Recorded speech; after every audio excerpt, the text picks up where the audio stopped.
German soldiers are often deployed to crisis and conflict zones and cannot always avoid getting involved in combat actions despite all precautions.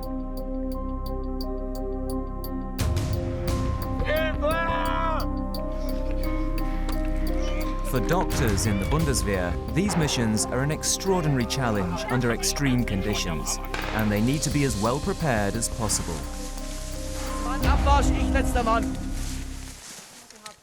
Julian Schwarz is an assistant doctor in his second year at the Bundeswehr hospital in Ulm.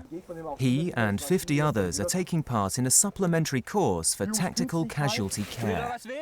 In addition to regular medical training, there are 3 modules to prepare participants for their work in crisis and conflict zones.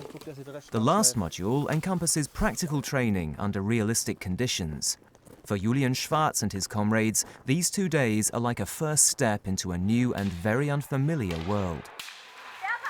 As a Bundeswehr doctor, you are not just a doctor, but also a soldier and officer, and so you have to be familiar with what that means. That's why these 2 days of training are so important.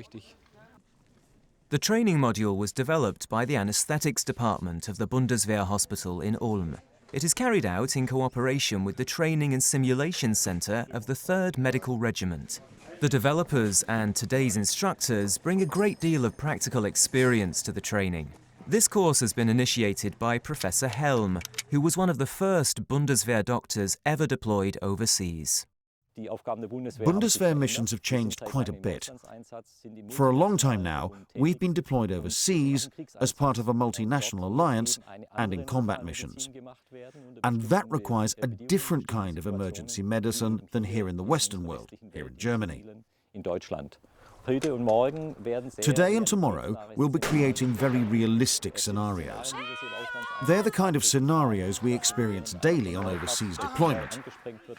IED attacks on convoys, rocket attacks, attacks with incendiary devices, or even just a traffic accident or similar scenario. The emergency medical staff need to be able to work with the other soldiers and do their job well in the field. Preparations for the field exercise, which was introduced in 2010, take half a year. Soldiers employed as instructors and acting as casualties and enemy soldiers outnumber participants 3 to 1. This is the only way to recreate realistic conditions. There are 5 different scenarios. The first assignment didn't go too well for Assistant Dr. Julian Schwarz's unit. So the whole scenario is analysed in detail during the debriefing.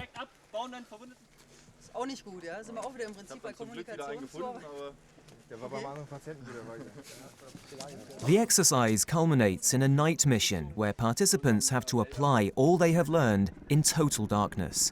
It's all about coordination, tactics, finding cover, and communication. This is multitasking at the highest level. It is made even more difficult because of constantly changing team members and because each doctor has to carry their own combat equipment.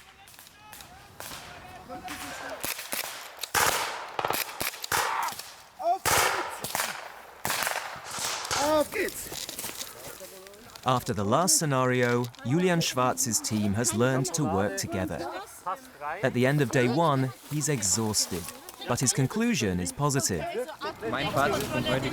My conclusion after today is that these exercises are invaluable because they really do prepare you. They turn the whole thing of caring for patients under special conditions, with a lot of noise and stress, into a bit more of a routine. And for the soldiers, it's good to know that the doctors and medics who will join them on their missions are prepared for their task in the best possible way, thanks to the tactical casualty care training.